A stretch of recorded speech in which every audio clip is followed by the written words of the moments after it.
sur lesquels on va pouvoir rebondir ensuite, qui expriment des choses, je dirais, qui font corps avec les intentions qu'on va partager ici. Et on vous propose chacun de balayer quelques visuels de nos opérations, peut-être un peu vite, en tout cas. Retenons tout ça, puisque la deuxième heure, on va vous faire travailler. On arrêtera d'être passif devant l'écran. On sera un petit peu plus en mode échange entre nous, peut-être en rebondissant sur ce qu'on viendra de voir, et on va vous proposer d'échanger directement avec nous. On s'est posé la question, on s'est dit, ouvrons, voilà, c'est vraiment un échange. D'ailleurs, soyez indulgents, aucun de nous quatre orateurs pros. Ce sont vraiment des témoignages de praticiens aujourd'hui, hein. On est dans la question du faire. On se plie à l'exercice de temps en temps, mais il est un peu particulier pour nous. Et donc c'est très, très librement qu'on vous propose d'échanger dans la deuxième heure. Et si c'est pas fini, peut-être devant un verre encore ensuite. Voilà. Alors je tenais à ce qu'avant de parler projet, on parle 2-3 minutes chacun de nous-mêmes, de ce qu'on a dans l'équipe. Tu veux commencer à le faire? Bonjour à tous. Alors moi c'est Anne-Claire Paris, j'exerce à Étré. Je suis architecte mon compte depuis 20 ans. Et je travaille principalement sur le bâti ancien, les écomatériaux, dans le cadre de l'économie d'énergie et aussi avec leur emploi de matériel. Je fais des projets pour des privés, des petits collectifs, des petits professionnels et je les guide uniquement sur ces sujets-là. Je me limite vraiment à ces projets.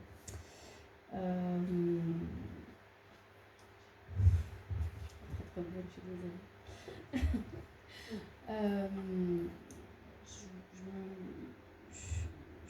J'exerce depuis 8 ans à La Rochelle et depuis 8 ans, on est parti avec des maîtres d'œuvre sur ces différents projets.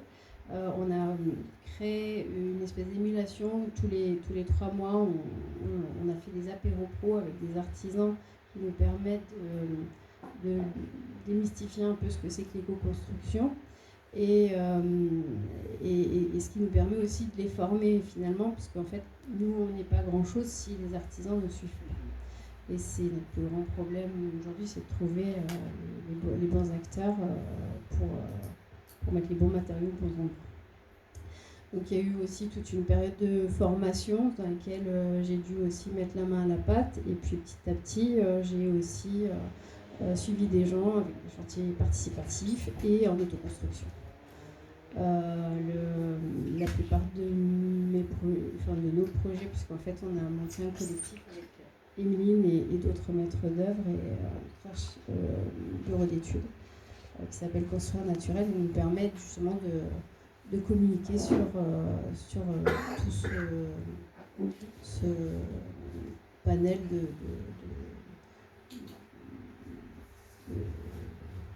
de sujets qu'on peut développer sur les projets. Des projets à petite échelle. Merci Anne-Claire. Avant de passer la parole à Emeline, est-ce que tout le monde entend bien? On peut augmenter un petit peu si nécessaire. Ça va, le son? Emeline, tu veux dire? Merci. Bonjour, donc moi je m'appelle Emeline Poulain, je suis architecte à Mortagne-sur-Gironde, donc c'est à 20 minutes en dessous de Royan, au bord de l'estuaire. J'ai été salariée pendant 7-8 ans, et puis il y a 2 ans, après avoir autoconstruit notre maison en terre-paille avec mon conjoint, ce qui nous a un peu fait changer de direct, enfin ce qui personnellement dans ma pratique m'a fait même carrément vriller, on va le dire. J'ai choisi d'accompagner des maîtres d'ouvrage publics et privés, donc c'est généralement des petits maîtres d'ouvrage publics collectivités et du privé dans des projets qui sont toujours engagés dans des projets, voilà, d'un point de vue environnemental et ou social, il y a un engagement qui est demandé pour qu'on puisse travailler ensemble, parce que il me semble que c'est là où j'ai le plus à explorer et que j'ai le plus à apporter. Notre projet de construction en terre paille, il nous a permis d'explorer beaucoup la matière. Et puis aussi, il a fait on s'est installé dans un territoire très rural. On est dans un petit village de 900 habitants. Et c'était pas pour me cacher au fond de mon jardin, mais c'est aussi un territoire que j'ai choisi parce qu'il me plaît vraiment beaucoup. On est dans un environnement très naturel et qui nous permet d'être tous les jours connectés à ce qui se passe dans les saisons, et c'était très important pour nous. Et ça a aussi quand même quelques effets, c'est qu'on est sur un territoire qui est isolé. Et donc, partant de là, je me suis dit, il faut faire avec ce qui est là.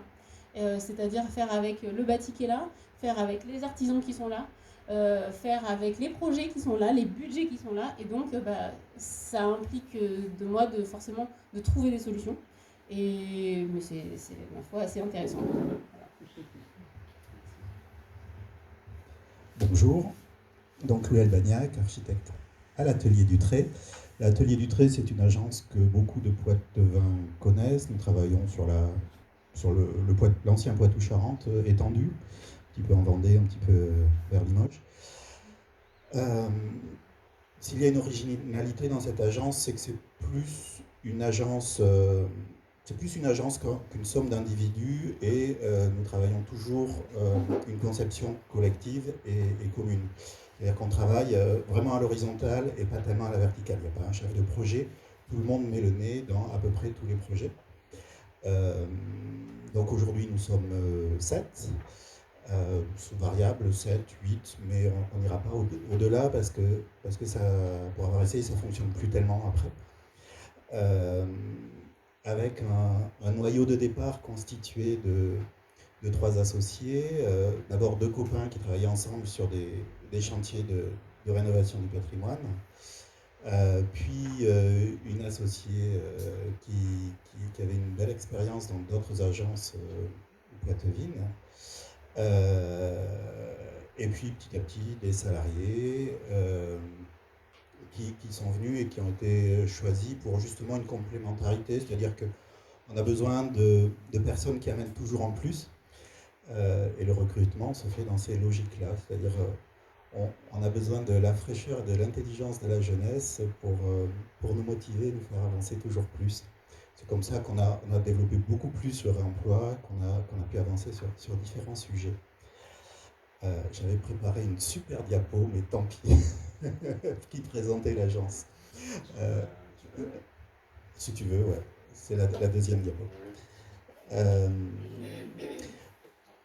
L'histoire de l'agence, parce que j'en parle très très vite parce que c'est ce qui fait qui on est aujourd'hui. Donc, ce sont 2 copains qui travaillent sur le patrimoine au départ, et qui travaillent pour des petites collectivités et des particuliers. Donc on retrouve cette histoire de petit budget, voire de parfois trop court budget, et ça marque toujours notre façon de travailler, c'est-à-dire que la frugalité, c'est aussi parfois juste respecter l'enveloppe financière et trouver toutes les astuces qui nous permettront d'y arriver. Voilà, donc ça nous a habitués à chercher les ressources, là où elles étaient, à travailler avec le faire avec. Et faire avec, c'est on évite de démolir ce qu'on ne saura pas faire en mieux. Je crois que ça a guidé pas mal de choses, et on parlera peut-être, ou ça viendra plus tard, de Sauzé-Vossé, où le maire a été convaincu. On a refait comme ça tout un îlot du bourg, en ne démolissant pas ce qu'on pouvait ne pas faire en mieux. Donc, il y a une habitude de mettre en valeur les existants, qui viennent de cette approche patrimoniale, de travailler sur les biosourcés, parce qu'en fait, ils sont très, très intéressants en termes de confort, et puis de s'appuyer sur les ressources locales. En Charente, on a toujours eu des pompiers assez géniaux, au SDIS. On a aujourd'hui le commandant Rémy, qui passe parfois pour un original. Avant, il y avait le colonel Muraro, qui était assez chouette, et c'est avec lui qu'on a commencé à faire des anti-chambres dans des bâtiments publics, avant qu'il y ait tous les ATEX et tout le bazar. et tous les avis. Voilà, il est venu avec son briquet, il a vu que ça ne brûlait pas, il a dit bah, allez-y. Et on a pu foncer comme ça. Donc c'était dans une petite mairie, c'était de belles surfaces, mais voilà. C'était avant que Saint-Astier mette les moyens pour avancer là-dessus. Puis après, on a fait la même chose dans les Deux-Sèvres. Le pompier était vachement moins rigolo, mais c'est passé quand même. Et voilà, ce sont toujours des petites expériences qui nous donnent envie d'aller plus loin. Bon, et tant pis pour la diapo, je crois que les 3 minutes sont passées. Ils auront la possibilité de montrer après. Oui, on va l'avoir à Voilà, et donc ce fonctionnement, en fait, ça fait que je crois qu'il y a il commence à y avoir une écriture d'agence, et on ne peut pas dire c'est un tel ou un tel qui a, dans l'agence qui a dessiné ce bâtiment, mais il y a une logique globale dans nos bâtiments. Après, je prends la parole aussi. Alors, me concernant, bon, je suis un peu le mouton noir dans l'équipe, là, moi je suis ingénieur, mais j'ai beaucoup hésité à faire une double compétence à l'époque. J'ai fait mes études il y a très longtemps en école d'ingénieur en BTP, des travaux de la construction. J'ai hésité à faire une double compétence. C'était en 2000 que j'étais diplômé, j'ai 48 ans et j'ai commencé à bosser en 2000, vraiment dans le BTP bien dur, quoi, hein, le conventionnel bien dedans. Et c'est au bout de 3 ans dans la pratique professionnelle que sur une opération, j'ai réalisé que probablement, enfin, il y a des choses qui m'ont un peu choqué sur la prise en compte d'impacts divers. C'était en 2003. Et j'ai pu, à ce moment-là, me greffer à un voyage du Comité national de développement du bois dans le Vorarlberg avec déjà Dominique Cosa-Müller. Et puis ton shoot avec ton choc avec la maison Terre-Paille, je l'ai eu moi pendant cette visite. C'était des pros brillants avec lesquels j'ai échangé pendant juste 4 jours, mais à partir de là, c'était cuit, quoi. J'étais cuit, et donc j'ai passé les 6 années suivantes à chercher des spécialistes. Je suis allé à l'étranger, j'ai essayé de me former une formation complémentaire. J'ai fini par trouver en 2009 à Lyon, donc je suis devenu ingénieur en qualité environnementale du bâti et de l'urbanisme, une super formation avec tout un tas de spécialistes pendant 1 an. Et à partir de là, j'étais un peu plus à l'aise de maîtriser, je dirais d'évoquer tout un tas de sujets, quelque part autour de la grande bulle bioclimatique, construction durable, voilà, les écomatériaux, etc. Et j'ai finalement posé mes valises à Bordeaux en 2013, où je me suis dit c'est le temps de tenter une proposition de service sur mesure, qui me paraissait manquer dans le panorama, dans les équipes. Et donc c'était un peu un coup de poker. On était encore un peu en queue de crise, je ne sais pas si vous vous souvenez, subprimes quand même, on en est sorti plus tôt que l'Espagne où j'ai bossé, mais c'était pas génial dans nos métiers en 2013. Mais un ami économiste m'a dit fonce quand même, si tu trouves une manière de fonctionner dans ces périodes de vache maigre, ça sera d'autant mieux. Et bon, petit à petit, je vais constituer une équipe, et on est aujourd'hui 8, on est architecte ingénieur.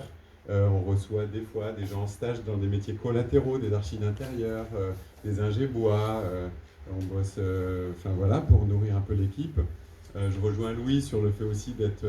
voilà, cette petite équipe permet aussi d'avoir de temps en temps de l'afflux de profils nouveaux et de travailler d'autres sujets. On travaille actuellement beaucoup le sujet de l'eau, qui à mon avis est juste le prochain à venir très bientôt en gravité un peu. Donc on essaie de se pencher beaucoup sur l'assainissement écologique et les solutions de toilettes sans effet d'eau, des choses comme ça. Voilà. Et donc je vais commencer, pour que ça soit simple, par la présentation de quelques projets références. C'est un peu dense, donc je ne m'étends pas beaucoup dans chacun, mais c'était pour vous montrer une diversité de références et tout ça qui pourront nous faire rebondir après. Ensemble. Alors je rallume ça, tout à l'heure il est un peu mouliné, je pense qu'il a chaud également. Ça va bien. Ouais, ça vient. Donc voilà, c'est Peut-être quelques... baisser un peu plus la lumière.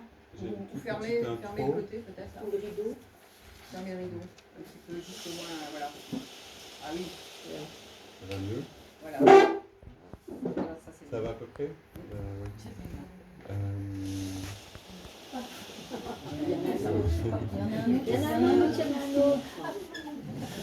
Merci, puis la lumière a l'air d'avoir forcé un peu.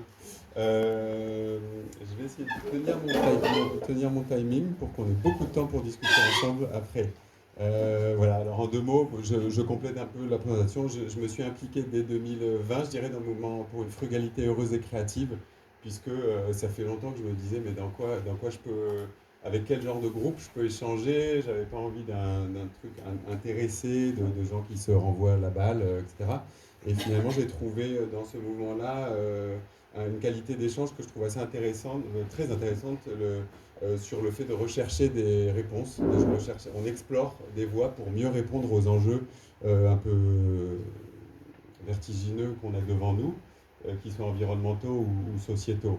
Et donc, je suis rentré aussi au conseil collégial en 2024. Donc, j'essaie d'apporter mon chemin public. C'est du bénévolat, on court un peu en dehors de nos temps de fonctionnement, mais c'est assez passionnant. Mais je pense que vous en avez parlé à d'autres moments. Je vais passer vite aussi, il y a beaucoup de textes là-dessus, mais en gros, l'équipe actuelle est là-haut. Ça, c'est un petit croquis qu'on a fait il y a quelques années qui exprimait un peu nos chevaux de bataille, les phénomènes avec lesquels sur lesquels on travaille. Nous, tout à l'heure, on a parlé d'atelier d'ingénierie environnementale, c'est un peu provoque, mais c'est pour pas se faire étiqueter bureau d'études, juste pour être sûr que les gens comprennent, c'est un peu à part. Donc on peut tout à fait faire un bâtiment sans gens comme nous, c'est absolument évident.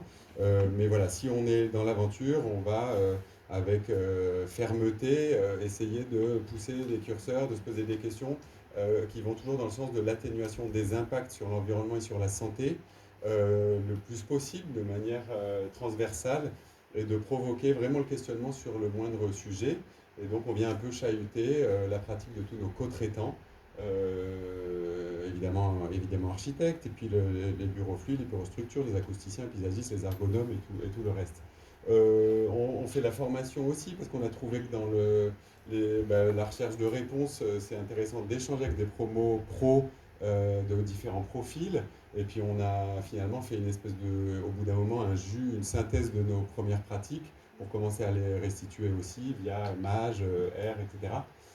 De la R&D, etc. Et donc le mouvement, j'en ai parlé. Et pour info, à un moment, on a eu une commande d'une collectivité pour rentrer dans un détail un peu supérieur sur ce qu'était de la frugalité. C'est la mairie de Bordeaux. Une nouvelle équipe était arrivée en 2020 et nous a commandé nous on appelait ça référentiel, mais c'est bon, un label, il s'est appelé Label Bâtiment Frugal Bordelais. Mais ça pourrait être valable un peu partout en France métropolitaine. C'est une traduction assez concrète, assez technique, avec une explication de règles de l'art à chaque fois sur rassembler un peu tous les ingrédients qu'il faut, a priori, pour réussir quelque chose qui se dirige vers plus sobre en énergie, moins d'inconfort d'été, moins d'impact, plus de bienveillance avec le territoire d'accueil. Vous connaissez peut-être les 3 grands axes du manifeste, faire mieux avec moins, bienveillance avec le territoire d'accueil, adapté au contexte de demain. Donc on a choisi de retenir 42 thèmes pour incarner ça. Et Bordeaux et la métropole essaient de le transformer en opérationnel. C'est pas du tout évident dans des commissions métropolitaines avant dépôt de PC. Et donc on essaie d'embarquer des gens réticents, vous imaginez un petit peu, et de faire comprendre que c'est faisable, que c'est évidemment, c'est absolument pas un pas de côté sur tous les sujets, etc. Je vais balayer je voulais juste... je vais passer très vite parce qu'on a bien compris, on a un petit souci de dérive climatique. Je vous passe les détails, c'est extrait du GIEC. Je voulais vous montrer ce qu'un confrère propose depuis 2019. J'aime bien son approche. Bon, ça fait un peu peur, mais autant le savoir. Il parle de déménagement climatique. C'est Laurent Castagnède. Et en 2019, on avait fait une intervention ensemble. Et pour qu'on comprenne encore un peu mieux ce qui se passe, il propose de prendre conscience de ces notions de déménagement climatique vers où par Paris, vers où par Bordeaux, vers où par Poitiers. Et c'est vraiment basé sur des analyses assez détaillées, hygrométrie, tropicalisation, changement climatique, les questions pluviométriques aussi. Et voilà, donc c'est un petit peu effrayant, mais on peut se dire aussi, on peut aussi s'inspirer de ces endroits-là, du coup, pour commencer à adopter des réflexes a priori mieux adaptés, quoi. Je voulais vous en faire part. Euh, bon, responsabilité de notre secteur, je crois que ça échappe à personne. Je passe vite, elle est massive, n'ayez pas de doute. Et en très résumé un peu de certains cours qu'on fait, voilà, il nous semble qu'il y a beaucoup de réponses à trouver quelque part à la charnière des notions de compréhension des qualités des matériaux biosourcés et géosourcés, croisées avec la compréhension des principes du bioclimatisme. Voilà, donc on va retravailler avec le vent et le soleil, avec le cycle de l'eau. On va reprendre conscience de ces phénomènes naturels-là, les exploiter, et un peu moins livrer du bâtiment type RT 2012, boîte étanche, etc., qui a été un fiasco, on le sait tous aujourd'hui, surtout sur le confort d'été. Ça a créé un petit peu du chaos pendant 10 ans. La RE 2020 a essayé de corriger ça, on l'a tous vu, et d'y rajouter la notion du volet carbone. Voilà, je vais passer un peu vite quelques rêves, mais à la limite, on peut attraper des questions que ça évoque, et on se le dira tout à l'heure, parce que sinon je vais être trop long. Je voulais commencer par des échelles comme ça d'habitat individuel. Je voulais passer ce projet rapidement juste pour souligner quelque chose qu'on s'est un peu dit en préparant l'événement de tous les trois. On aime bien continuer à travailler un peu à cette échelle-là parce qu'elle nous a permis plusieurs fois d'éprouver des techniques qu'on n'arrivait pas à utiliser dans d'autres échelles. On va parler peut-être tout à l'heure de tas de freins qu'on peut rencontrer, qu'il va falloir déverrouiller. Eh bien, par exemple, là, c'est pas du tout du parpaing, c'est des blocs de béton de chanvre. Il ne faut pas se laisser tromper. Et on a fait une isolation thermique par l'extérieur d'une maison qui n'avait a priori pas de qualité à conserver au niveau patrimonial. On a pu faire une ITE avec nos confrères Chalumeau. C'est près d'Osgore, voilà. Je vais passer vite, des maçonneries intérieures en briques de terre crue qui ont été ensuite enduites, vous allez voir, dans lesquelles on a fait passer un poêle à granulés canalisable pour faire encore plus rayonner la chaleur issue du poêle. Voilà ce petit séjour farci de terre au sol, en mural. Les briques qu'on vient de voir ont été... et voilà, je trouve intéressant de dire que parfois on avait pu entraîner quand même des particuliers. Alors il y a l'argumentaire, il y a la discussion, mais une fois qu'ils ont compris les principes proposés, voilà, ça peut être l'occasion. Là, pareil, avec le collectif Cancan et spécifiquement Boris de la Foulouse, on a travaillé cette vieille bâtisse en pierre qui était très abîmée à Saint-Denis-de-Pile, pas très loin, on va dire, de Libourne, en isolation extérieure. Pareil, vraiment extrêmement abîmé, pas de modèle nature, il n'y a pas trop eu d'hésitation, ça ne vient pas de nous d'ailleurs, mais il n'y a pas eu d'hésitation à se permettre une ITE. C'est pas du tout toujours la réponse, mais là c'était le cas. Et on a travaillé avec les équipes de Benoît Duret en béton de chanvre, voilà, en extérieur. Voilà une petite pièce qui était en effet intérieur, chape de terre aussi au sol. Alors ça, je vous montre les références, mais un peu de vigilance, ça ne marche pas toujours. Et il faut y aller avec des pincettes. Une autre OP, pour le coup, dans le monde de la santé, on est content parce que depuis 3-4 ans, apparemment, ce corpus-là commence à s'intéresser assez sérieusement au monde de l'éco-construction. Ça s'est préparé à Meulan-Yvelines, on a travaillé avec des copains qui s'appellent Tolila Gilliland, et c'est un petit bâtiment qui soigne les gens dans un site qui soigne les gens des dépendances, voilà, tabac, alcool et pire, et ce sont des ateliers, j'espère avoir des photos intérieures, et on a pu vraiment proposer à la maîtrise d'ouvrage des principes absolument totalement, voilà, croisement des phénomènes bioclimatiques et des biosourcés géosourcés. Je continue, on redescend, là on est près des Pyrénées. avec une agence avec qui on bosse pas mal qui s'appelle Dauphin. Et c'est un groupe en réhabilitation, donc c'est pour montrer aussi que c'est absolument faisable en réhabilitation, que le programme ne partait pas du tout sur autant de conservation d'existants. Il y avait une élémentaire à démolir, une deuxième, sur la sellette, etc. Et nous, on s'est dit, bon, c'est un peu une hérésie. On se rappellera que le premier de réemploi, c'est le maintien de l'existant. Alors évidemment, en débarquant, ils disent, je fais quand même un diag structure, je fais quand même un diag fonctionnalité. Est-ce qu'il y a moyen de rester dedans? Et en fait, du coup, on a la même enveloppe budgétaire, mais sans repasser par les fondations, le gros œuvre, etc. On aurait eu beaucoup moins de sous pour corriger l'enveloppe, les vitrages, etc., retravailler la lumière naturelle, le confort d'été, etc.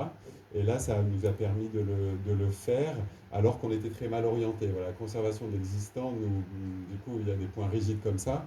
Des salles à l'ouest et à l'est, donc super, très complexe en enseignement avec les apports internes. Et finalement, le fait d'avoir conservé l'enveloppe financière pour ça nous a permis de travailler d'autres sujets, beaucoup de réemploi, des tabaillons de châtaigniers, etc. Ça a été inauguré la semaine dernière, le 14 juin. Ça, ce sont des ardoises de réemploi, par exemple, qui ne marchaient plus dans leur fonction de couverture, mais Étienne Besson a proposé d'envelopper une cage d'ascenseur avec. Elles ont même un peu de fantôme de la pose précédente qui plaisent bien, comme des écailles. Voilà, on a pu dans les salles de motricité, en réhabilitation aussi, recorriger les ouvrants, la lumière, la terre crue en murale, etc. Travailler, on a pu réemployer, je ne sais pas si c'est l'image, non, on a pu réemployer pour info, outre les ardoises, les radiateurs en fonte. Dans certains cas, on peut quand même changer de source énergétique, vérifier qu'on a encore je veux dire que la loi d'eau et les règles de température de avec exigence très forte de performance énergétique nous permettent quand même de rester en radiateur en fonte. Ça a été le cas là, et donc on les débourbe, on les replace. La faïencerie, on a pu tout reprendre, les sanitaires, etc. Donc c'était assez loin après un diag ressource, quoi. Voilà, après hier, on a inauguré ce petit bâtiment hospitalier aussi. C'est un institut de formation en soins infirmiers à l'hôpital d'Arcachon, inauguré hier avec l'agence de Thomas en bois terre paille. Donc là aussi, beaucoup d'échanges avec notre interlocuteur à l'hôpital d'Arcachon, Yves Guillou. 3-4 mois d'échanges on lui a fait visiter des projets livrés pour comprendre un peu ce qu'on proposait. Et au bout d'un moment, la maîtrise d'ouvrage est acquise. Et ça permet, même plus tard, pour le coup, là, c'est heureusement pas toujours le cas, on a eu un peu de tension financière à l'ouverture des plis. On se souvient tous d'époques récentes, très chahutées, un peu pénibles à gérer. Eh bien, la maîtrise d'ouvrage a fini par accepter la perte de certaines surfaces pour conserver mais j'insiste, ne retenez pas tous que c'est toujours une règle, on va en parler tout à l'heure, et j'insisterai beaucoup là-dessus, on va en parler, mais là c'était un peu le cas, et on s'en est sorti comme ça. Voilà, on a pu utiliser le pin des Landes, une paille très proche qui vient du 47, du Lot-et-Garonne, et de la brique de terre crue d'un gisement qui est tout près, ça s'appelle le Barp, c'est au Barp, les grès de Gascogne. On a livré hier. Un groupe scolaire neuf pour le coup, mais bon voilà, des tests d'utilisation de pierres massives, porteuses, avec l'agence Dauphin, un petit bâtiment à réhabiliter, où on a pu retravailler des mouches arabiées, différentes choses. Quelques idées de réemploi qu'on partage avec la paysagiste, pour un gros travail sur les cours oasis, un gros travail de la paysagiste sur ce sujet-là, et un petit peu de réemploi. Un autre exemple en scolaire également, en neuf, mais à côté de Bordeaux, c'est au Taillan-Médoc, avec deux agences, milieu, nos confrères architectes de Nancy et Node de Bordeaux, et puis un projet où voilà, bois terre paille là aussi, mais où une partie de la terre a été mise comme ça en façade directement, c'est du pisé, avec un renfort contre le ruissellement de la pluie par ces lits de chaux, voilà, en chantier. Nos bureaux, où on a fait un peu des tests avec l'agence Besson-Bols, qui est un petit laboratoire. Je vais passer vite, mais des adobes fabriqués en chantier participatif en 2022, un travail encadré par une association spécialisée, Chapeau et Bottes, De très très beaux moments d'équipe et humains. Insufflation de paille hachée avec la filière qui est à côté d'ici, Yellow, à Bonneuil-Matour. Avant même qu'ils aient la texte de KA, on a pris le risque un peu. Ça, c'est un projet avec l'agence Duclos. On a livré depuis, mais c'est des photos en cours de chantier. L'agence est très représentée cet après-midi, je crois. Belle crèche 4C2 en paille en façade extérieure qui a été enduite. Et puis un travail conjoint très poussé sur le bioclimatisme, la lumière, les polluants. On a pu travailler avec la démarche Écrin proposée par ODIS et la Nouvelle-Aquitaine sur les questions de qualité de l'air avec un spécialiste extérieur qui s'est rajouté à l'équipe qui s'appelle Mehdi Eco.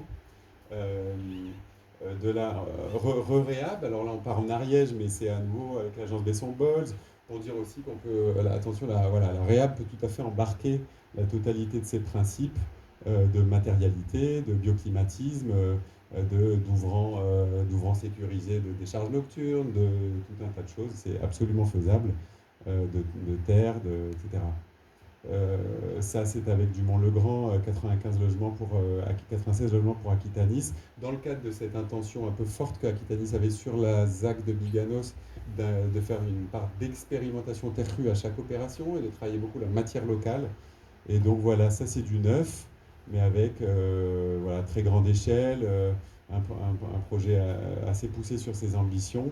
Une réponse un peu contemporaine. Une utilisation à nouveau de la terre crue du Barth, mais un petit peu chanvrée, c'était le souhait de l'architecte. Elle est mise dans la résidence sociale et dans plusieurs espaces communs. Un groupe scolaire. Là, je voulais juste, c'est encore en paille, mais je voulais surtout vous parler rapidement de ventilation naturelle. On a une réponse architecturale un peu spéciale avec ces tourelles en toiture. J'y reviendrai tout à l'heure, donc je passe vite. Ça fait parfois des appendices en toiture un peu différents quand on veut s'émanciper un peu de la simple flux, de la double flux. Et puis un dernier projet avec l'agence Dauphin d'internat qui est 4C2, BPOS labellisé, énergie positive donc, avec à nouveau des travaux de ventilation naturelle et de lumière un peu particuliers, et là pour le coup de pisé intérieur. Donc je suis désolé, c'est un peu stroboscopique. Je vais laisser la parole à Anne-Claire, je vais présenter ses références et puis on reviendra sans problème sur certains de ces OP après.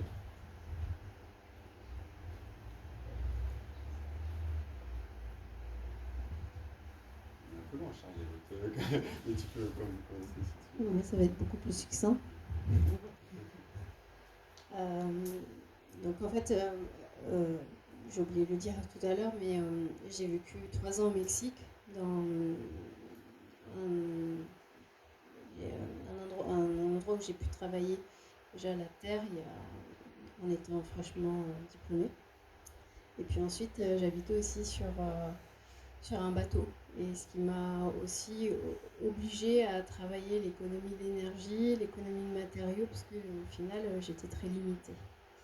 Donc c'était une petite péniche dans laquelle j'ai commencé à faire mes premiers pas. Donc voilà, nous, dans notre petit collectif qui est maître d'œuvre et d'architectes, on est tous des électrons libres. Mais on aime tester et surtout mettre la main à la pâte. Donc, ce qui nous permet vraiment d'échanger, de collaborer avec nos clients dès le départ.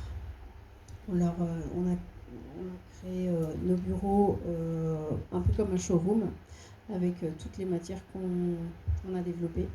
Et ce qui nous permet justement de leur présenter directement les matériaux tels qu'ils sont et pas sur juste des petits échantillons. Et in situ, de leur montrer aussi que ça fonctionne. Parce que c'est bien joli, le particulier, il entend tout et en fait, il sait pas trop où aller. Donc en fait, on a tout un travail d'acculturation qui est le nôtre, d'architecte, je pense. Donc, bref, donc voilà, c'est ce que je disais tout à l'heure. L'agence, elle travaille principalement l'éco-construction et le bâti ancien, donc ça peut être du neuf ou de la réhabilitation, c'est à petite échelle.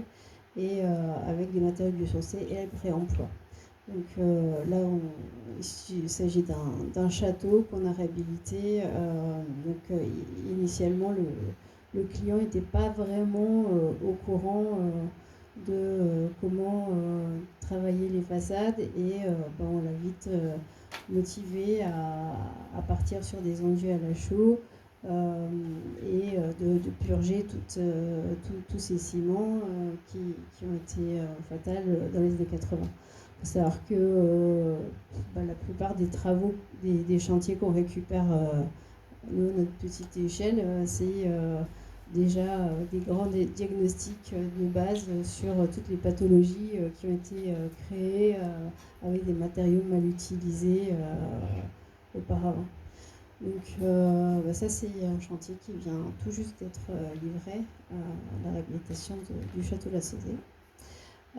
Et puis on expérimente aussi, donc ça c'est du bois brûlé de la manière yakisobe japonaise qu'on a fait nous-mêmes avec le client en chantier participatif avec des planches de 4,20 m de hauteur qui étaient assemblées par 3 avec des petits chalumeaux dans lesquels on faisait brûler de la cagette qu'on avait récupérée dans les supermarchés. L'idée, c'était vraiment de ne pas utiliser, justement, comme aujourd'hui, les chalumeaux. On est allé jusqu'au bout. Voilà. Donc, ça, c'est l'intérieur du château, qui a été aussi réhabilité à la chaux. Et on a retrouvé aussi le plafond d'origine. On a changé les menuiseries aussi. Il faut savoir qu'initialement sur le château, ils voulaient mettre de la laine de verre et du placo sur toutes les façades. On a bien travaillé. Donc voilà, nos missions, c'est principalement le projet architectural comme on peut l'imaginer, mais avec un diagnostic hyper poussé. Donc que ce soit sur les pathologies ou sur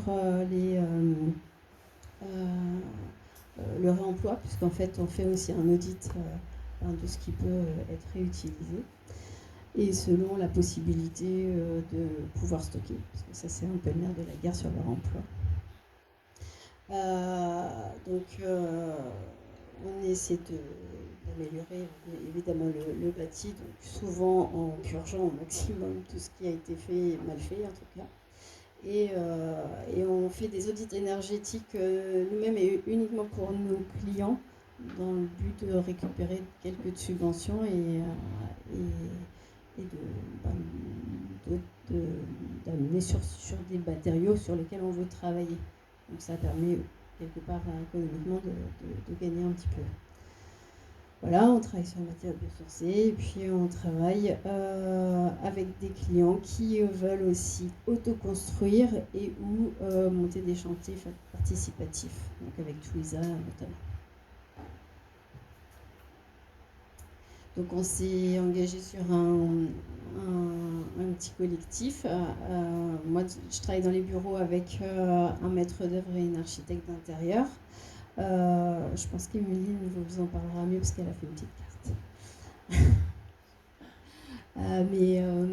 Donc Emeline Terroyant, on a un maître d'œuvre à Cognac et un bureau de réemploi qui est à Rome. Voilà. Donc on maille un petit peu comme ça. Ça permet d'être présent partout et puis souvent on va présenter nos travaux à plusieurs, ça nous donne un peu plus de force que d'arriver tout seul. Et puis on crée des chantiers là on a un petit peu le même principe de bioclimatisme, de toute façon c'est toujours un peu la même chose. On travaille sur tous les sujets en même temps, mais aussi par hiérarchie et arbitrage avec le client, parce que c'est lui au final qui va choisir, mais on essaie de le guider au maximum. Donc voilà, ça c'est sur le bioclimatisme et la sobriété énergétique. Ça c'est les matériaux sur lesquels on a été formé, donc la paille, la terre, le chanvre en règle pro. Hein. Et après, on a aussi des matériaux on a la chance d'avoir Biofib qui est en Vendée et qui, à moindre coût, nous permet quand même d'arriver à rester dans notre ligne de matériaux sains et naturels biosourcés. Voilà, le réemploi, ce que je disais, c'est qu'au départ, on part sur un diagnostic qui nous permet de déconstruire et en tout cas d'avoir des déposes plus soignées avec certains artisans. Alors évidemment, il ne faut pas laisser ça aux grosses œuvres, parfois c'est un petit peu brutal. Et puis ensuite on les stocke et pour les réemployer. Alors parfois ça va sur notre chantier ou parfois ça part sur d'autres chantiers.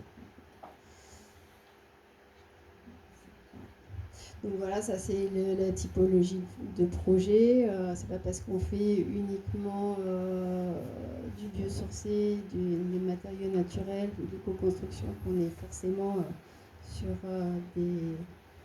des choses un peu blob. Donc voilà, c'est un peu pour montrer qu'on peut être aussi un peu plus fort au niveau. Voilà, c'est un bardage bois conventionnel, comme on pourrait l'avoir sur n'importe quel. Ça, c'était une extension. Et puis on travaille aussi sur les économies de. Alors, je suis aussi architecte naval, je vais vous dire. Et donc je travaille sur les bateaux, forcément puisque j'y habitais, et donc je travaille sur l'optimisation des espaces. Et donc tout espace dans le bâtiment doit être aussi utilisé. Donc voilà, c'est toute une collaboration qui est faite avec la maîtrise d'ouvrage dès le départ. On rentre vraiment, alors en marché privé c'est certainement différent. En marché public, nous on rentre dans leur vie, quoi. On est un peu sociologue, on est un peu leur psy, on est un peu. Mais voilà, moi c'est ce que j'aime, donc ça sera peut-être pas forcément ce que d'autres apprécieront. Donc, ça, c'est les matériaux qu'on peut utiliser. On a beaucoup, au départ, travaillé le liège en isolation de sol sur des dallages existants, puisque vous avez le mérite d'exister, et puis et sur des planchers, ça avait l'intérêt d'être hydrophobe. Maintenant, on travaille même avec une association qui s'appelle Ecomer et qui broie des bouchons de vin pour en faire des granules de liège. Donc en fait, sur de l'existant, et dans le cas où on brise pas le dallage existant, c'est principalement la façon dont on fait. Sur là c'est ça, c'est un plancher intermédiaire, donc boîte de cellulose qui permet l'isolation phonique et thermique entre deux niveaux. Là, on avait complètement purgé les murs de cette partie-là, puisqu'on avait 2 couches d'enduit intérieur-extérieur de ciment. Et la maison était ultra humide. Maintenant, on est plutôt très correct. Et puis la biofibre quand on a des budgets limités. Le bon matériau au bon endroit, ça c'est un peu ce qu'on dit régulièrement à nos clients. Donc voilà, ça c'est typiquement une démolition. Et dans d'autres cas, on arrive à récupérer des jolis pavés qu'on va réutiliser dans le bâtiment ou revendre, réemploi. Donc là, ça, c'était ce que je vous disais, les enduits en ciment qu'on a complètement purgé. En fait, cette image va avec celle la précédente. Voilà, et puis donc des programmes variés, du neuf, de la réhabilitation, de l'intérieur. On essaie toujours de proposer les entreprises très très tôt pour pouvoir avoir des forces de proposition et où les former ou les faire former pour aller dans notre sens. On a toujours des plaquistes qui arrivent en disant nous, non, on ne veut pas mettre des matériaux biosourcés parce qu'on n'a pas le matériel pour. Et en fait, moi je viens et je leur dis écoute, je vais te montrer comment il faut faire, et donc ça les vexe. Et donc ils se mettent. Voilà, et puis les principes de base, la perspirance, ça c'est la base pour nous dans les bâtis anciens, dans les murs en moellon. Il faut absolument qu'on travaille sur. Donc là par contre c'est une maison de Picardie, parce que je suis originaire aussi de Picardie, et j'ai travaillé beaucoup pour les agriculteurs, et donc ça c'était la brique, on a travaillé beaucoup la brique, voilà. Donc c'était pareil là-bas en Picardie, il fallait retirer le ciment sur les murs. Et l'isolation et le déphasage c'est la base aussi, parce qu'aujourd'hui on essaie de se protéger plus de la chaleur aujourd'hui que presque du froid. L'hiver, on est, en tout cas dans nos régions, c'est pas un sujet très important. L'acoustique, on n'en parle pas souvent, mais le biosourcé, il est hyper intéressant parce qu'il traite justement des réverbérations, et c'est un merveilleux matériau pour ça. Et puis, en fait, le biosourcé, il permet aussi j'en parlais tout à l'heure, d'avoir un effet globe, de pouvoir faire ce qu'on veut sur certains sujets. Donc ça, au niveau architectural, c'est super intéressant. Voilà. Donc ça, c'est un chantier en autoconstruction. Donc le client est venu me voir pendant le confinement en me disant j'ai acheté un terrain avec 80 arbres, un verger, je voudrais faire une maison, mais je ne sais pas comment m'y prendre. Par contre, je sais que je saurais la construire. Donc voilà. Donc on a fait en sorte que sur le terrain avec les 80 arbres, on en a retiré qu'un, un cerisier. Et le fait qu'il ait construit lui-même, ça a évité justement d'amener toutes ces grosses machines, et on a pu justement conserver tous ces arbres. Donc il s'est mis à la charpente. Je trouve qu'il a presque magnifié le projet avec sa charpente. Il a magnifié le projet. Et puis ensuite, on a fait des chantiers participatifs avec la paille, avec Edith Frucher, que vous connaissez certainement. Et les enduits terre avec Stéphane Montagne à la chaux. Voilà. Donc je l'ai un peu laissé tout seul sur ce sujet, parce qu'il savait. Et puis ça, c'est d'autres chantiers participatifs, notamment nos bureaux, justement, avec Stéphane Montagne qu'on a là. Donc, qui est venu plusieurs journées montrer, et puis aussi c'était des moments partagés avec des futurs clients, avec des gens qui étaient un petit peu curieux, mais qui finalement ont adhéré. Puis je pense que ce genre d'événement, ça permet aussi de prêcher la bonne parole, et puis il y a pas mal de choses qui se créent autour de ça. Donc on reprend des vieilles techniques, mais finalement ça devient aussi des techniques innovantes. Et merci. Merci. C'est bon ? Adeline, c'est prête ? Merci. Pause boisson. Ouais, je vais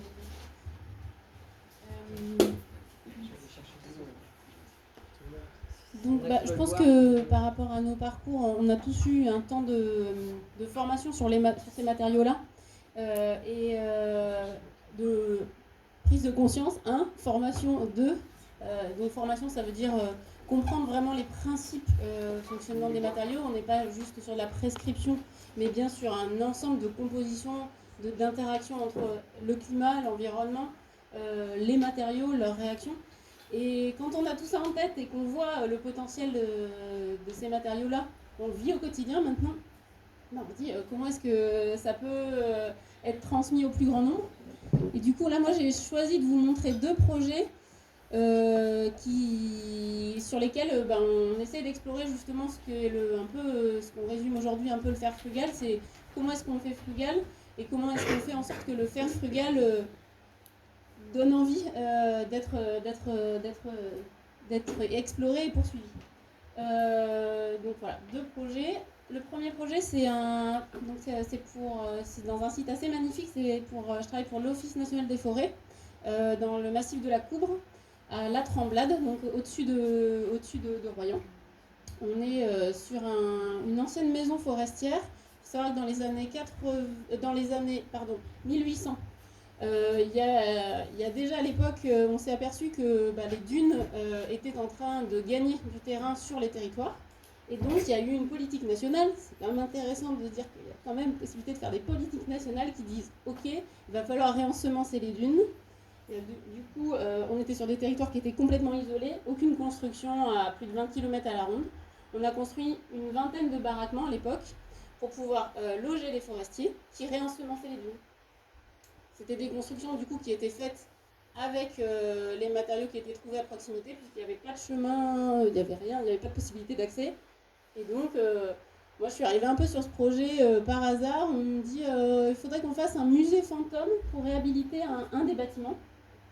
Et l'idée de me retrouver avec des poupées de cire, ça ne me parlait pas trop.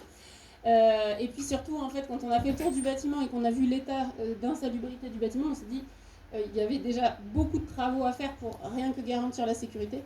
Et donc là, on a pu entamer un travail avec l'ONF pour ouvrir un petit peu la commande et leur permettre que le projet prenne vraiment la place qu'il pouvait prendre.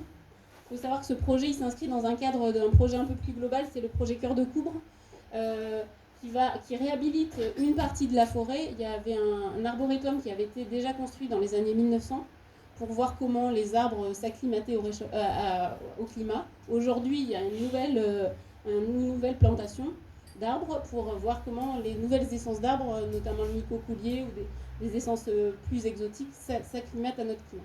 Et donc moi j'arrive dans ce projet-là, il y avait des associations environnementales qui avaient travaillé autour de ce projet Cœur de Coubre. Donc j'ai beaucoup de chance parce qu'on s'appuie sur un bâtiment qui a une histoire, et puis on s'appuie sur déjà plein de gens de bonne volonté. Donc il ne manquait pas grand-chose pour qu'on puisse avancer. Le bâtiment, c'est un bâtiment très très simple rez-de-chaussée très bas à l'égout, et qui est construit donc en remplissage briques. C'est une structure bois, remplissage briques. Les briques viennent d'une briqueterie qui est aujourd'hui fermée, qui était une briqueterie artisanale, qui était sur le territoire. Et le bois venait de la forêt. Mais les termites y sont passés et donc l'état aujourd'hui le bâtiment tient à quelque chose près, mais la réhabilitation, la rénovation n'était pas envisageable. On a du coup un fournil central qui permettait de faire du pain pour les forestiers du coin. On avait la salle de classe de ce côté-là, le logement de l'institutrice de l'autre, et à l'arrière, on retrouve tous les para-animaux. Et donc, l'ensemble des doublages là, que vous retrouvez en jaune sont constitués de briques pleines.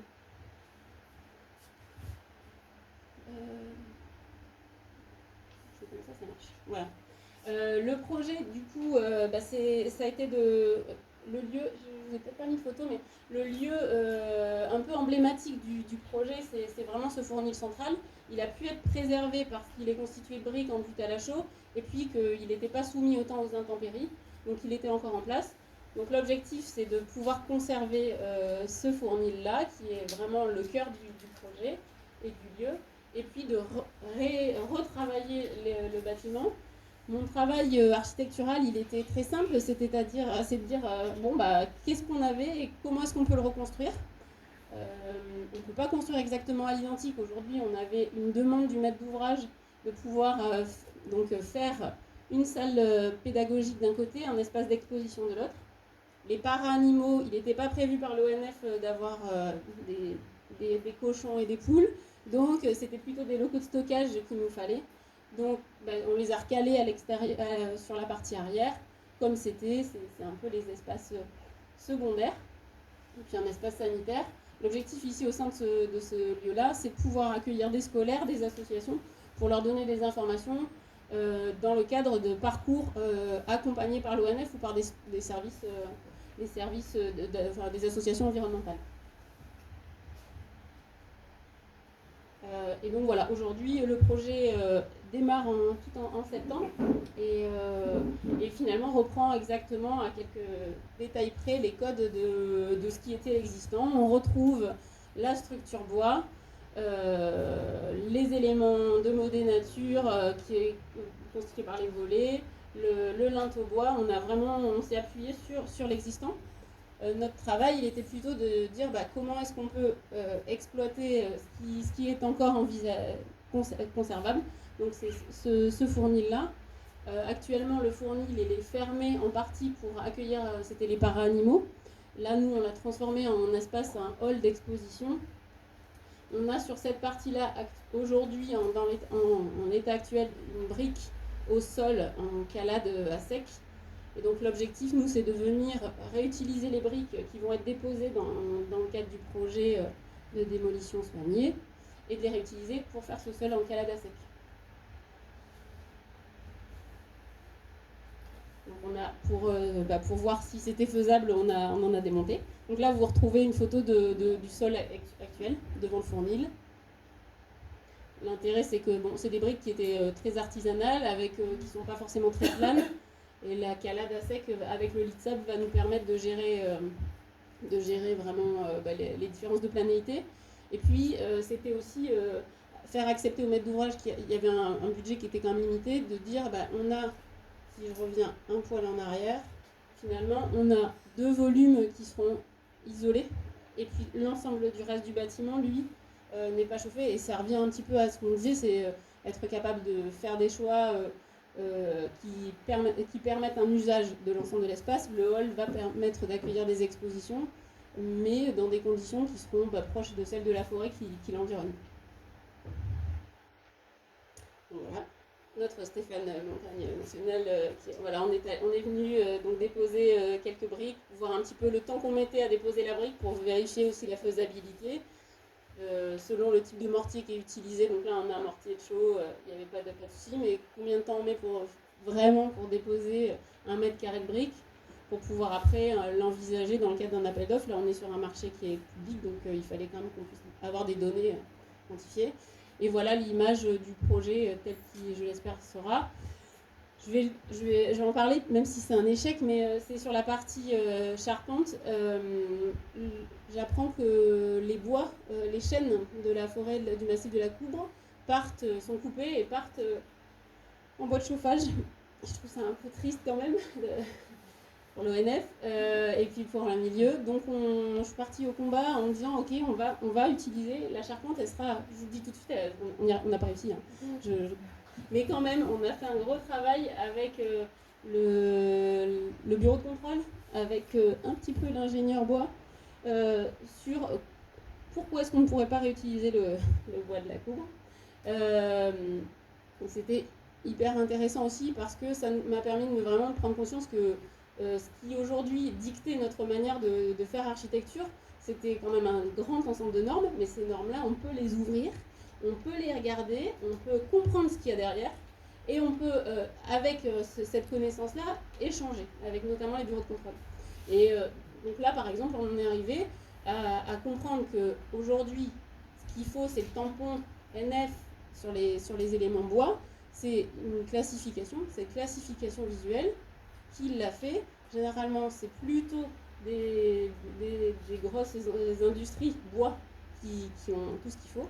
Mais on a aujourd'hui sur le territoire encore des scieurs qui font la classification visuelle en se référant à cette même norme. Et donc on a réussi comme ça, en remontant un peu le fil, en allant voir aussi les scieurs qui comprenaient un petit peu vers où on voulait aller, à obtenir l'autorisation du bureau de contrôle de réemployer ces éléments bois. Donc c'était assez formateur. Au final, on n'a pas pu, parce qu'il fallait attendre un petit peu trop de temps pour que ça sèche, parce que par contre le taux d'humidité du bois, avec peut-être un peu plus d'expérience, dans quelques années j'irai quand même. Voilà, donc après rapidement, forcément le projet il est en plein milieu, enfin dans un environnement exceptionnel. Donc on a essayé de voir quelles étaient les essences de bois. Avec l'ONF, on a vu les localisations de leur forêt, leurs partenaires, notamment le chêne brun, qui est un chêne qui est aujourd'hui très déclassé parce que c'est un chêne qui est teinté. C'est une vache qui, à l'époque, a priori, c'est les bœufs qui léchaient certains champignons, qui ont transmis ce champignon aux arbres. Et donc en fait, les arbres ont un veinage qui fait qu'il n'est pas homogène comme un chêne traditionnel. Et donc aujourd'hui, en rencontrant des scieurs notamment, ils ont dit, nous on a ce chêne-là, il est très très peu vendu et il est du coup à un coût beaucoup plus bas. Donc on a forcément essayé d'orienter, notamment sur la fabrication des menuiseries, vers ce type de chêne. Ça nous assurait un coût quand même qui reste un peu maîtrisé, et puis deux, une localisation du chêne, puisque le chêne brun se trouve principalement sur le nord du Poitou-Charentes. Donc ça nous, aussi, d'une certaine manière, ça nous permettait de biaiser un petit peu la localisation des matériaux. Le bardage. Après, forcément, on a travaillé avec la LPO pour intégrer. Le chantier n'a pas démarré parce qu'on avait déjà des chauves-souris sur cette saison, beaucoup plus tôt que prévu, et donc on a dû décaler à septembre.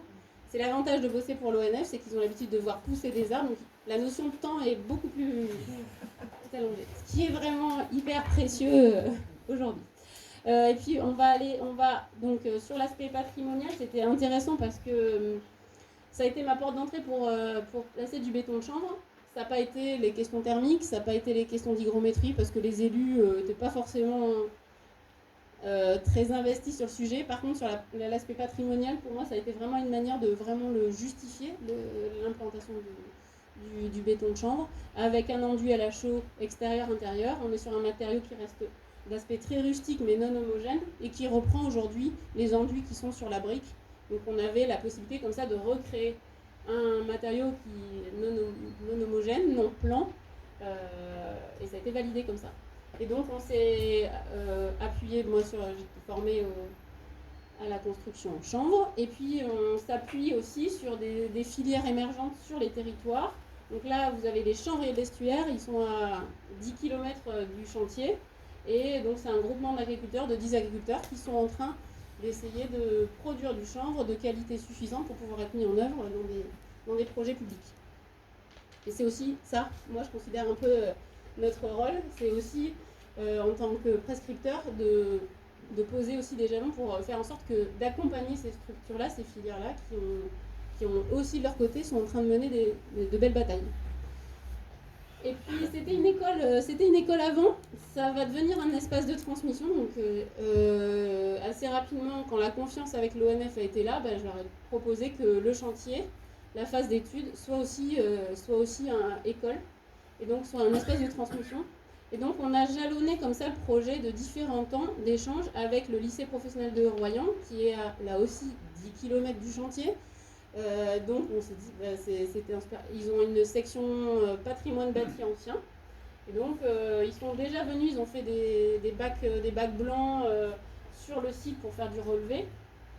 On a fabriqué avec eux une maquette de béton de chanvre pour permettre aux élus de comprendre ce que c'était que béton de chanvre. Donc là on retrouve un petit prototype avec notre bois qui va être en saillie, donc c'est un bois chêne vieilli déjà de réemploi qui va être en saillie sur l'extérieur, et puis après la partie coffrage à l'intérieur, ça ne sera pas un OSB déjà fortement taillé qui serait utilisé, mais c'était pour avoir un fond de coffrage pour pouvoir projeter le béton de chanvre. On l'a fait avec eux, ça a permis aux élèves déjà de voir ce que c'était que du béton de chanvre, de manipuler, et puis ça nous a permis aussi auprès des élus de leur montrer à terme ce que c'était. Donc la première présentation du projet s'est faite avec, une des présentations du projet s'est faite avec la maquette. Et puis voilà, là ça me semblait très logique parce qu'il y avait vraiment cette proximité, il y avait cette filiation au niveau de l'histoire, mais je me suis rendu compte que là on tenait aussi quelque chose d'important, c'est que quand on fait projet, on se donne la possibilité d'expérimenter autre chose. c'est quand même des temps, un chantier, c'est un temps où on réinvente, où on invente quelque chose qui n'existait pas. Et donc, quand on invente, on peut y mettre des choses différentes.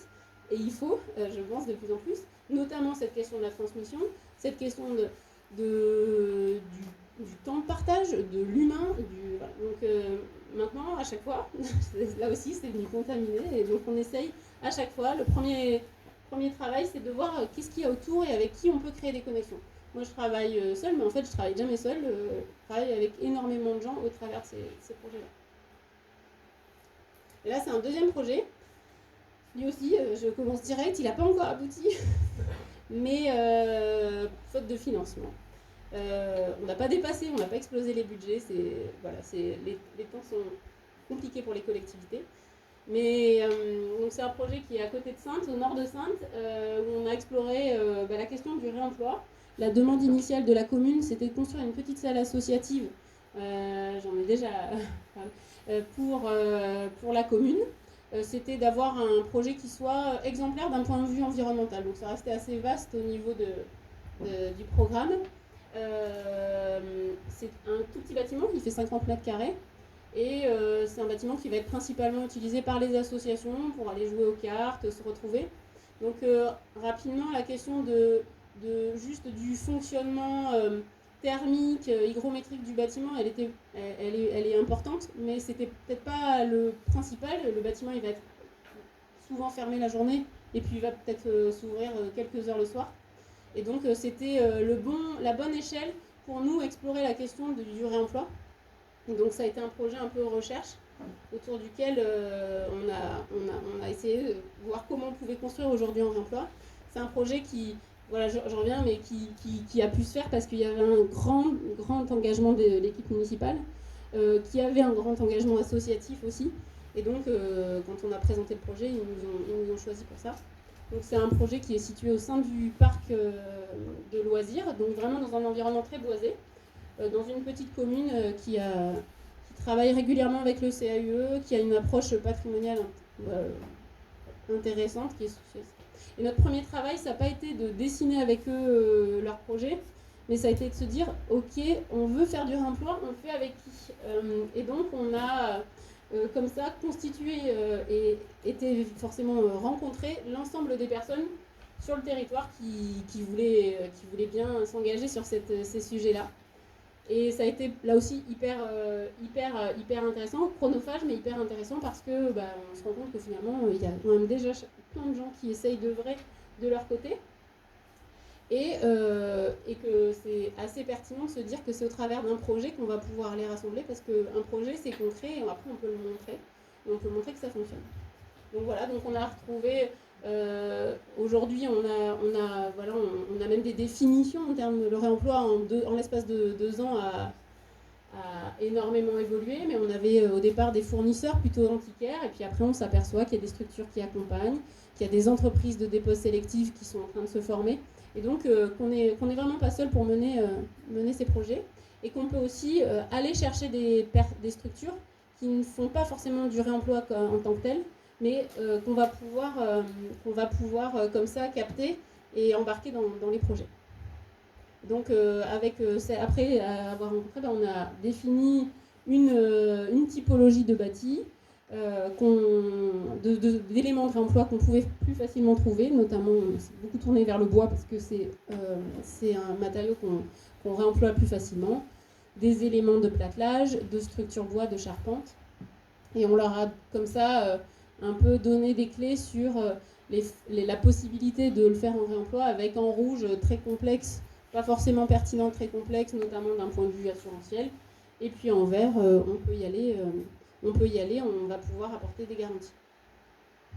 Donc on a cherché comme ça un petit peu par tous les matériaux, on les a collectés en partie, et là c'est aussi un travail qui est hyper intéressant pour comprendre comment est-ce qu'on fait aujourd'hui, parce que finalement aujourd'hui, on a les normes qui nous disent comment faire, mais on a aussi tout l'arsenal méthodologique pour la construction d'un projet et qu'il faut là aussi re-questionner pour pouvoir mener à bien ces projets, c'est-à-dire que comprendre qui fait quoi sur le territoire, quels sont les artisans mobilisables, c'est quand même complexe dans des projets publics où on se doit garantir une vraie équité de dialogue.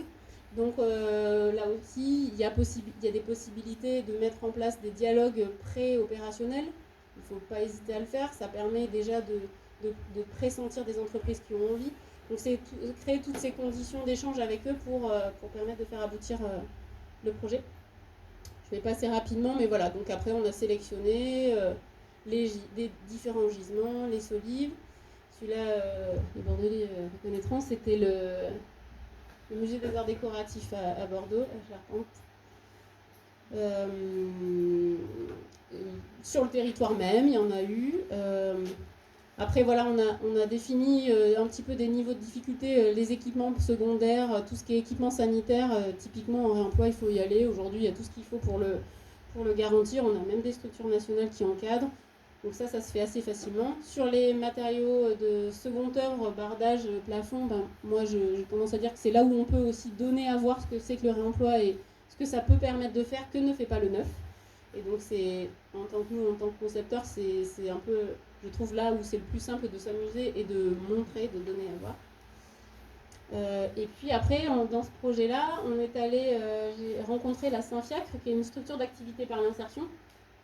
Et en fait, je les avais vus parce que j'avais vu passer, je crois, sur Internet, sur Facebook ou un truc comme ça, un truc comme quoi ils faisaient une vente de menuiserie, de réemploi. Et je me suis dit, mais c'est pas possible, je les connais pas, comment ça se fait? Parce qu'à l'époque, je traînais partout, quoi, pour savoir qui faisait quoi. Et j'ai dit, ceux-là, je les connais pas, ça va pas. Donc je suis allée les voir. Et en fait, je comprends qu'il y a une entreprise de menuiserie qui donne à la Saint-Fiacre, une structure d'activité par l'insertion, ces menuiseries qui sont des erreurs de cote. Eux, ça leur permet de défiscaliser, puis en même temps, comme ça, pour la Saint-Fiacre, ça permet de rémunérer, d'obtenir un petit peu d'argent en revendant ces menuiseries à plus bas prix à la population environnante. Je leur dis, c'est quand même une structure d'activité par l'insertion, donc c'est par le travail. Je leur dis, mais vous savez, nous, ce qui nous intéresserait bien, c'est de pouvoir aussi faire des déposes soignés. Vous, ça vous permettrait d'employer vos salariés avec peu de besoin de matériaux, et en même temps, ça va nous permettre d'avoir ce maillon manquant pour s'assurer que les matériaux seront déposés. Et donc, on a accompagné avec Julien en réemploi. On est allé ensemble, on a passé 2 jours pour démonter 60 mètres carrés de parquet qui partait à la benne. Sinon, c'est un parquet châtaignier sur des lambours de châtaignier en super bon état, et donc qui ont été déposés avec eux. Et donc pour la Saint-Fiacre, c'était une première, c'était vraiment leur dire allez-y, on y va. On vous accompagne, on vous donne le cadre. Julien avait déjà expérimenté la dépose de parquet. Moi non, donc on était 3 et demi avec moi, je pense. Voilà. Mais pour voir comment ça se passait, techniquement, il n'y avait rien de bien difficile. Et donc voilà. Pour la Saint-Fiacre, c'est aussi aujourd'hui, ils ont créé une filiale, Valeur Ouest, et on essaye de les embarquer, de leur montrer qu'on peut aller encore plus loin. Donc ça nécessite quand même de notre part toujours de les pousser, de leur montrer qu'il va y avoir du marché, qu'il va y avoir des chantiers, mais ça se met en place. Et le SAS, qui est une structure qui existe depuis longtemps, que beaucoup de personnes doivent connaître ici, qui travaille sur le patrimoine, c'est une structure qui a plus de 20 ans et qui travaille notamment beaucoup sur les matériaux inertes. Et avec eux, on a récupéré des éléments pierres dans le village même de Saint-Georges-des-Coteaux, et on va pouvoir le réemployer dans les aménagements extérieurs. Et je crois que c'est tout. Là, c'était juste pour reprendre sur Construire Naturel, qui est un collectif qu'on est en train de fonder, qui est déjà fondé, mais qu'on est en train de structurer. Nous, notre idée, c'était de se dire, on est des petites structures, mais avec un fonctionnement et quand même des ambitions similaires. On explore chacun dans notre domaine et dans notre région des choses. Il y a intérêt à pouvoir, pour des petites structures, collaborer plus, échanger plus. Et donc, on maille un petit peu la Charente-Maritime et au-delà, même la Charente, pour essayer d'avoir des temps d'échange sur des moyens et sur des retours d'expérience. Voilà. Merci. Je vais passer la parole à Louis. Ah bah ça y est, j'ai ma super diapo qui est arrivée. Sur la page 2. Donc, super. Ouais, je parlais du fonctionnement de l'agence tout à l'heure. Je crois que le plan qui est au milieu montre bien comment ça fonctionne. Il y a une petite table entre les deux tables en T, où tout le monde saute de temps en temps pour échanger sur les projets. Et je crois que c'est le, comment on dit, la cheville, je sais pas quoi. Bref, l'endroit important, ouvrière, l'endroit important de l'agence. Je crois que profiter des ressources, c'est aussi aller chercher les ressources dans l'agence. Et on a la chance d'avoir une chouette équipe avec énormément de ressources différentes. Et c'est comme ça que on fait du remploi un peu comme M. Jourdain faisait de la prose, sans trop le savoir, jusqu'à ce que Juliette, une salariée, arrive. Elle venait de faire son diplôme sur le réemploi. Et puis voilà, elle a passé un mois à nous aider à faire une méthodologie. Alors, on s'est pas mal appuyé sur Rotor aussi, mais une méthode pour faire des diag ressources. Et on a enchaîné sur le réemploi avec des diag ressources, pas financés au départ, puis après on a réussi à faire rentrer ça dans les ONO, mais on en reparlera plus tard. Voilà. On va passer à la suivante, puisque je crois qu'il est... Le délai est un peu court. Bon, quelques productions où on voit différentes choses, mais avec quelques points communs en écriture. On va avancer en fait. On va aller à la suivante à nouveau.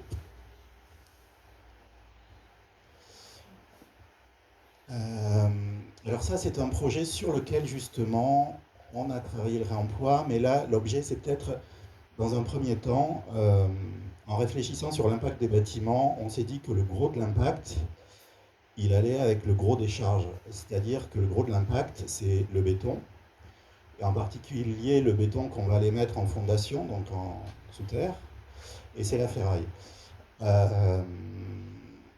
Et après, bien sûr, il y a les autres matériaux en élévation, etc.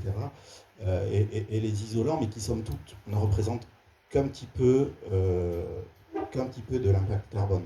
Autant ce sont des éléments essentiels pour le confort, autant je pense qu'on peut trouver ailleurs, et dans l'architecture à proprement parler, et dans la structure en particulier, des économies, enfin des choses intéressantes.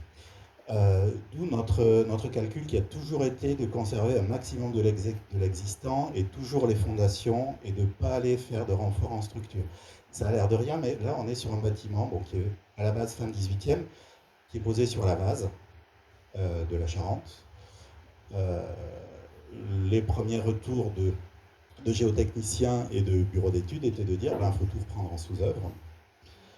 Il s'est engagé une lutte assez forte, appuyée par un bureau d'études qui a été chouette et qui a pris le temps de nous accompagner correctement. On a mis effectivement quelques micro-pieux, on a ramené les charges au milieu, et on a réussi à faire avaler qu'on n'augmentait pas les charges sur l'existant, donc on n'allait pas reprendre en sous-œuvre. Autant en termes de budget pour la collectivité que de dizaines, peut-être de centaines de tonnes de béton, il y a eu une belle économie. C'est un projet voilà, sur lequel on peut voir, mais on verra plus tard. Allez, hop, on passe à la suivante, s'il te plaît. Oui, pardon, c'est une école 42, c'est une école, vous savez, c'est le principe de Niel qui fait des écoles de codage. Celle-ci est à Angoulême. Ce sont des élèves et c'est pas d'enseignants. Donc les élèves travaillent un peu comme on joue à des jeux vidéo, ils passent des niveaux. Et au bout de 5, 6, peut-être 7 ans, ils ont le total, le top du top de la formation, mais généralement ils sont embauchés au bout de 3 ans. Voilà, le principe. Il y a un autre principe qui justement est intéressant puisque c'est une école, on a un petit peu de hauteur sur le bâtiment de droite qu'on ne voit pas là sur ces images, mais qui est au-dessus de la salle de travail avec le mobilier. Et donc on a travaillé la ventilation naturelle en créant des cheminées qui sont aussi des amenés de lumière. On a travaillé la ventilation naturelle. Il y a une petite part d'échec parce qu'on a dû la transformer en hybride pour des raisons, pour différentes raisons, mais en particulier parce qu'on a du monde 24 heures sur 24 et faire la surventilation nocturne, ça marchait pas trop pour rafraîchir. Enfin, ça aurait créé un inconfort qui n'était pas tout à fait compatible. Bref. Le sujet, voilà, là c'était essentiellement en économie sur les fondations et on travaille la structure. On peut peut-être passer à la suivante. Voilà, la question de la structure. Ici, on ramène quasiment tous les efforts sur les piliers du centre et on réussit à justifier tout ce qu'on voulait.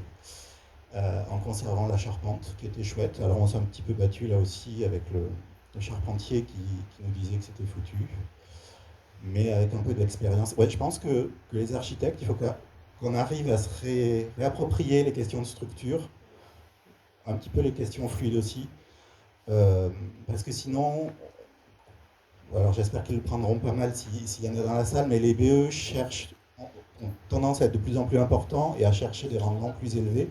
Donc, à un petit peu moins travailler quand ça les ennuie, quand ça leur prend trop de temps.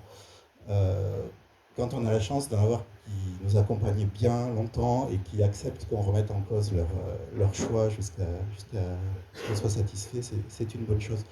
Bref, il faut se réapproprier les choses, c'est important. On va passer à la suivante. Voilà, là c'est un bâtiment qu'on a juste livré à Cognac. Un bâtiment 19e intéressant, un autre bâtiment 19e intéressant, et un très gros bâtiment en béton, l'ancien hôpital, un petit peu compliqué à approcher. L'idée des élus était de tout raser parce que c'était vraiment trop moche et de faire du neuf. C'était encore quelques centaines de tonnes de béton, peut-être un peu plus même. Et on s'est dit, bah non, on va essayer de tout faire rentrer dans l'existant, de lui refaire une enveloppe pour être performant. Et voilà, on a réussi à les convaincre, à nous convaincre d'abord, et puis on avait un peu le chocotte quand même, à les convaincre qu'on serait pas plus cher, voire moins cher, et pas plus long. Donc on a attaqué avec de très grosses reprises en sous-œuvre, comme vous pouvez voir en haut à droite. Avec de très grosses reprises en sous-œuvre. On est resté dans les prix, on était même un petit peu en dessous de l'enveloppe originelle. Et travailler la structure de manière à la laisser apparente, comme vous pouvez voir en bas à droite, c'est une façon de faire de l'architecture, mais aussi d'être frugal, c'est-à-dire qu'on va avoir une structure qui reste apparente, on va avoir des réseaux fluides qui restent apparents, tout reste apparent. On a besoin de travailler un peu plus le détail pour y arriver, bien sûr, mais ça donne quand même une âme au lieu qui est assez forte et on a un niveau de satisfaction assez intéressant. De la même manière, on avait un bâtiment très large et très profond, peu de lumière au milieu, donc on est venu découper les planchers qui étaient au centre, c'est la photo en bas au milieu, pour amener de la lumière au cœur de l'équipement. On était en partie sur de la dalle, de la prédalle, donc des éléments finis et assez jolis. Et ce que vous ne voyez pas d'ici, parce que c'est trop petit, c'est que toutes les prédales découpées ont été réutilisées sur le parvis, donc devant la porte en pierre qui est au milieu de la façade. On va passer à la suivante. Hop. C'est un projet un peu plus ancien, mais là aussi, on a commencé par chercher les astuces structurelles, et en fondation en particulier, pour conserver un maximum de l'existant. Et ça a généré, enfin, ça a participé au dessin du bâtiment. C'est à Angoulême à nouveau, et c'était aussi une école de cinéma d'animation, ainsi que des studios de production, rue de Sainte. Un bâtiment qui était décrit dans les diagnostics comme un ensemble de bâtiments comme à peu près bon à raser. Ah non, c'est bon. À peu près bon à raser. On a cherché les astuces pour venir créer des éléments qui restent en place. Et c'est tout le dessin qu'on voit de ces éléments métalliques dans chaque baie qui rappellent un petit peu les éléments de vitrine et la façon dont étaient retravaillés les baies pour les commerces à l'époque, et qui en fait sont des ensembles d'éléments qui descendent chercher des fondations solides et qui nous ont permis de conserver les façades pierre au-dessus. Je vais un peu vite, mais en résumé, c'est ça l'idée. Et là encore, la structure en fait devient un élément visible, assumé, et un élément aussi qui permet de faire des économies non négligeables. On va passer à celui-là.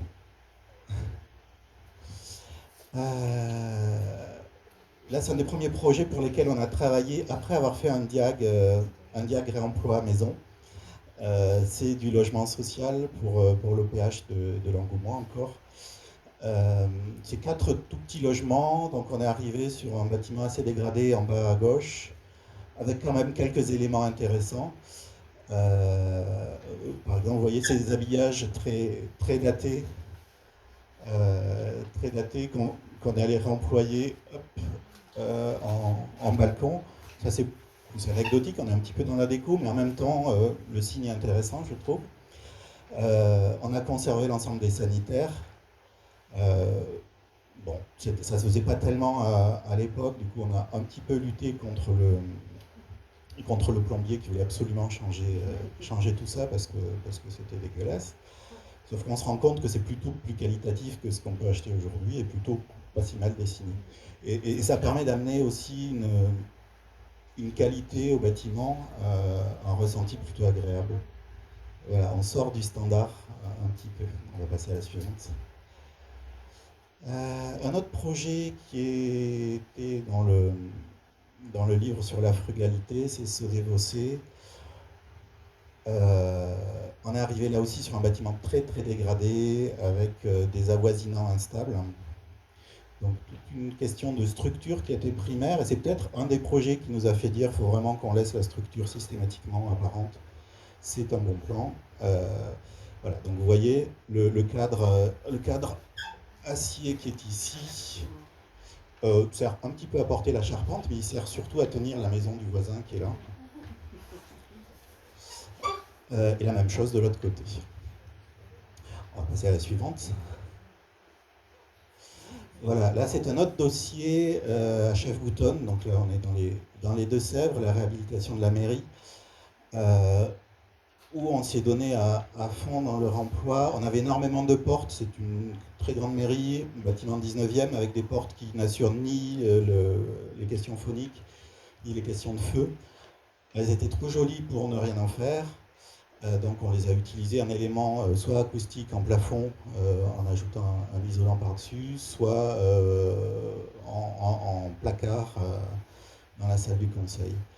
Voilà. Et bien sûr les garde-corps d'escalier parce que ça marche toujours très bien. On peut passer à la suivante. Et ça, voilà, on revient à 42 sur des choix, donc à Angoulême sur le bord de la Charente. À des choix de réemploi. Il y en a un qui est celui de la pierre. Alors c'est un peu notre dada depuis toujours, la pierre. On a beaucoup utilisé la pierre massive. Je ne sais pas si vous avez aperçu, rue de Sainte tout à l'heure, sur votre bâtiment, on avait un mur en pierre massive. Ici, on est arrivé sur le chantier. On avait ce bâtiment avec une façade, un petit élément de façade 19e intéressant, mais qui ne nous amusait pas dans le cadre du projet, parce qu'il venait refermer la cour, et l'idée était vraiment de rendre la cour qui s'ouvrait sur la Charente entièrement ouverte.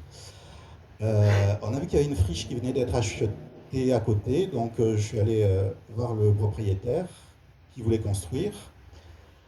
On a négocié un marché, donc on a fait son bâtiment, mais surtout on s'en est servi pour employer cette façade.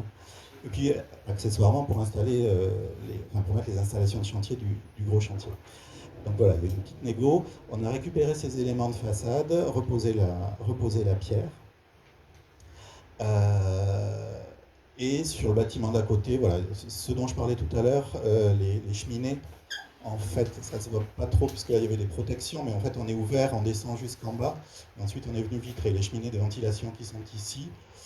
Et on aperçoit des éléments de ventilation sur la toiture. Ces cheminées ont été constituées avec les briques qu'on a récupérées sur un des bâtiments démolis dans la cour. La fameuse cour qu'on a libérée de tous ces bâtiments que vous voyez en haut à droite. Voilà, je fais un petit résumé, mais je pense qu'il serait bien qu'on parle avec les gens maintenant. Merci.